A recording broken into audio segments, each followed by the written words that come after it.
పృథ్వీ మానసిక వికాసం కోసం ఒక ప్రేరణాత్మక పాడ్కాస్ట్. ఇప్పుడు అఖండ జ్యోతి రచనను వినండి. మనిషి తన భాగ్యానికి తానే నిర్ణాప. మీరు ఇతరుల మీద ఆధారపడిగాని మీ కష్టాన్ని ఎవరో ఇతరులు తీరుస్తారని అనుకునేంత వరకు మీరు పెద్ద భ్రమలో ఉన్నట్లే. మీ ముందున్న చిక్కుముడులు, వాటి దుఃఖకారక రూపానికి కారణం మీ స్వయం పొరపాట్లే.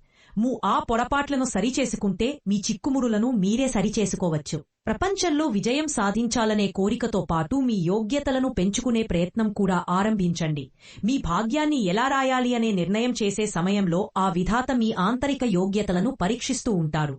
ఉన్నతిని కలుగుచేసే గుణాలను అధిక పరిమాణంలో కూడబెట్టే మీ భాగ్యం ఉన్నతమైనదిగా ఉండేట్టు వ్రాయబడుతుంది. మరియు అటువంటి గుణాలను అవికసితంగా ఉంచి, దుర్గుణాలు, మూర్ఖత్వాలతో మీ అంతరంగం నింపి ఉంచితే మీ భాగ్యపులిపి వేరే విధంగా ఉంటుంది. యోగ్యతలను సంపాదించనంత వరకు ఇతను దుఃఖం, దౌర్భాగ్యంలోనే పడి ఉండాలి అని ఆ విధాత వ్రాస్తాడు. మన భాగ్యాన్ని కోరినట్లుగా వ్రాయించుకోనుట మన చేతిలోని పని. మీరు ఆత్మస్థైర్యం కలిగి ఉండి ఎలా కావాలనుకుంటారో దానికి అనుగుణంగా మీ యోగ్యతలను అభివృద్ధి చేసుకునేందుకు ఉద్యుక్తులై విధాత కూడా గత్యంతరం లేక మీ భాగ్యాన్ని వ్రాయవలసి వస్తుంది. ఎప్పుడు ఆత్మవిశ్వాసంతో యోగ్యమైన మార్గాన్ని వెతుకుతారో అది ఏదో విధంగా దొరికి తీరుతుంది. అఖండ జ్యోతి 1943 సెప్టెంబర్ 43 పేజీ.